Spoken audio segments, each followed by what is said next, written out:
da celeridade do processo. Senadora Vanessa Graziotin, Vossa Excelência está com a palavra.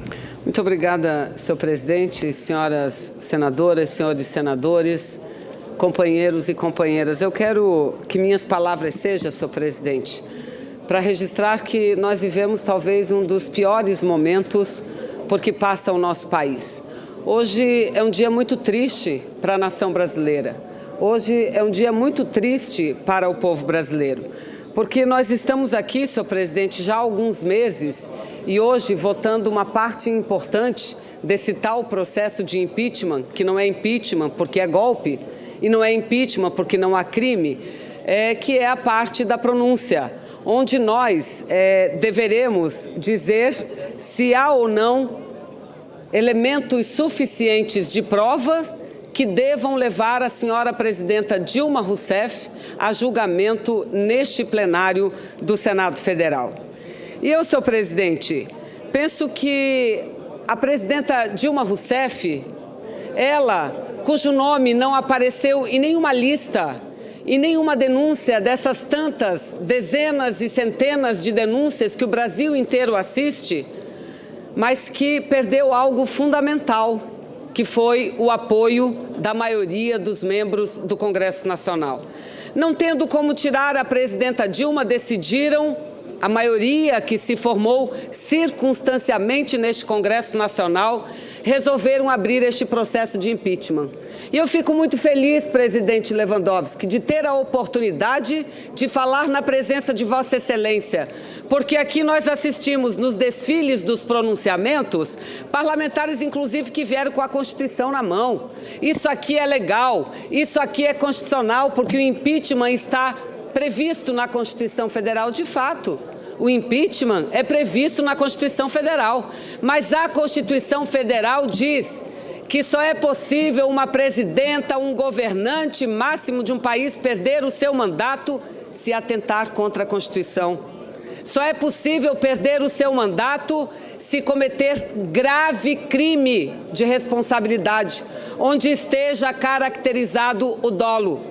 E aí eu lamento muito de ter que repetir que o relatório, infelizmente, apresentado por um relator que é do mesmo partido da denúncia, é um relatório fraudulento. Me desculpe, não estou aqui ferindo ninguém, estou aqui falando do conteúdo do relatório, porque é um relatório que faz 1001 malabarismos, mas não consegue responder o mais simples.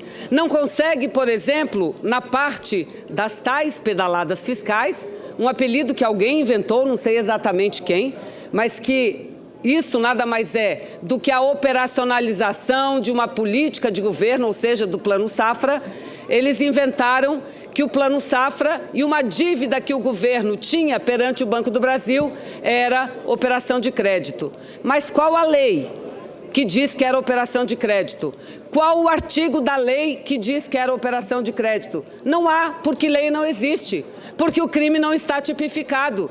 E o que disse a perícia? Que, aliás, só foi constituída no âmbito do Senado Federal por uma decisão do Supremo. Eu nunca vi no âmbito de um processo os acusadores fugirem da produção de prova. Mas é isso que está acontecendo aqui nesse momento.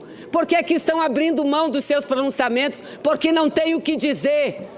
Porque eles só sabem falar do conjunto da obra. E eu vou encerrar falando do conjunto da obra e mostrando quem é que destruiu a nação e a pátria brasileira. Então não há pedalada fiscal. A perícia do Senado Federal disse isso, não há nenhuma participação da presidente Dilma, da senhora presidenta, porque esse programa ele é operado exclusivamente pelo Banco do Brasil e pelo Ministério da Fazenda por força de lei, Mas veio o Ministério Público e disse o seguinte: isso é um inadimplemento e eu estou aqui com o que disse o Ministério Público, senhoras e senhores. Não adianta falar palavras bonitas o vento leva, vamos ler a lei. O que disse o Ministério Público?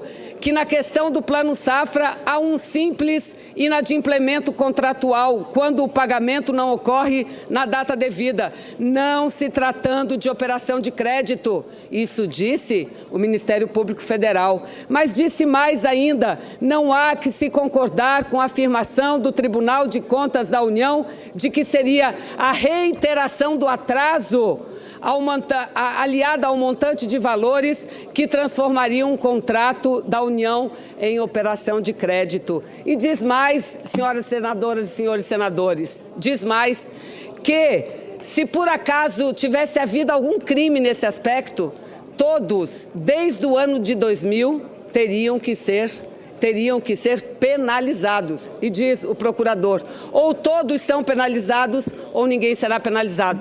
Mas a presidenta Dilma pode perder o seu mandato, dado por 54 milhões de brasileiros, por conta disso. E por conta de que mais? Por conta de 3 decretos, aliás, um do Supremo Tribunal Federal, aprovado e enviado para essa casa por Vossa Excelência, que disse lá, tem fonte própria, mas não querem caçar uma presidente por causa desses 3 decretos. E onde é que está infringindo a lei?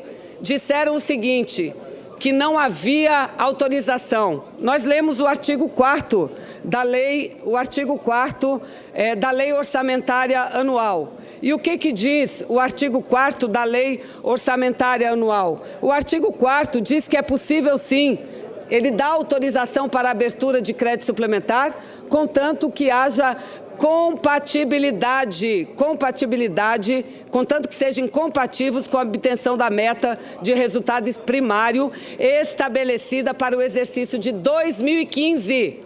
Aí o que eles inventaram? Uma outra figura jurídica inexistente no arcabouço legal, porque a Constituição brasileira diz que a meta a ser perseguida é anual, porque o exercício é anual. A lei da responsabilidade fiscal fala a mesma coisa. A lei de diretrizes orçamentárias, idem. A lei do orçamento anual, idem, mas eles não.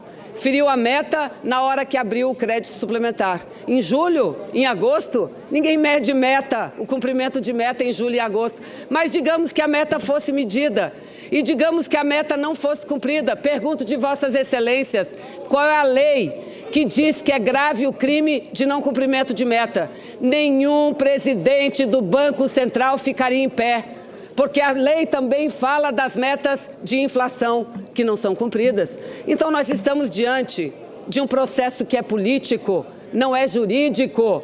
E se é político, não é jurídico, é sim, me perdoem as palavras duras, mas precisam ser ditas e precisam ficar registradas na história.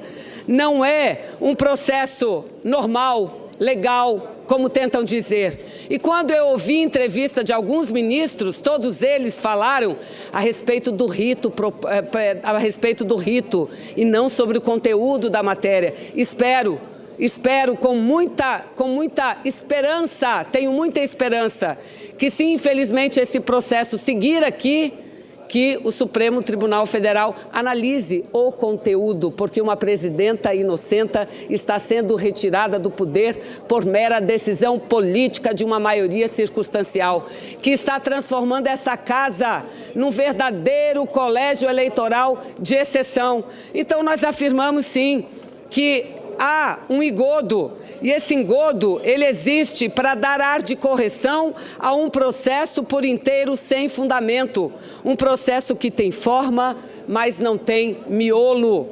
Eles querem substituir a vontade popular. E foi um colega nosso, senhores senadores e senhoras senadoras, que falou dos objetivos desse processo. Um colega nosso, que nunca subiu à tribuna para dizer que aquilo não era verdade, que era invenção, que era montagem. O que ele disse numa gravação divulgada, que precisa sair a presidenta Dilma, primeiro, para estancar a sangria da Lava Jato e, segundo, para aprovar medidas contra o povo brasileiro.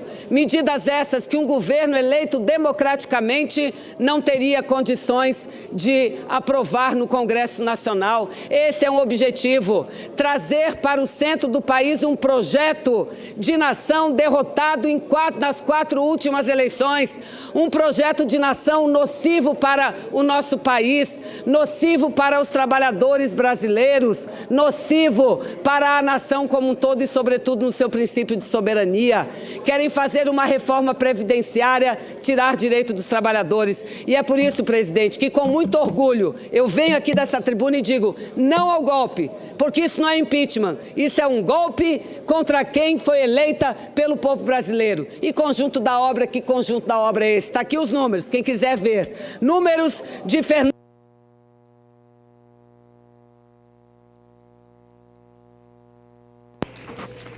Agradeço a senadora Vanessa Graziotin. Eu suspenderei a sessão por 30 minutos, nós retornaremos às 18h35 e a partir de então não teremos mais nenhum intervalo. Obrigado a todos por enquanto.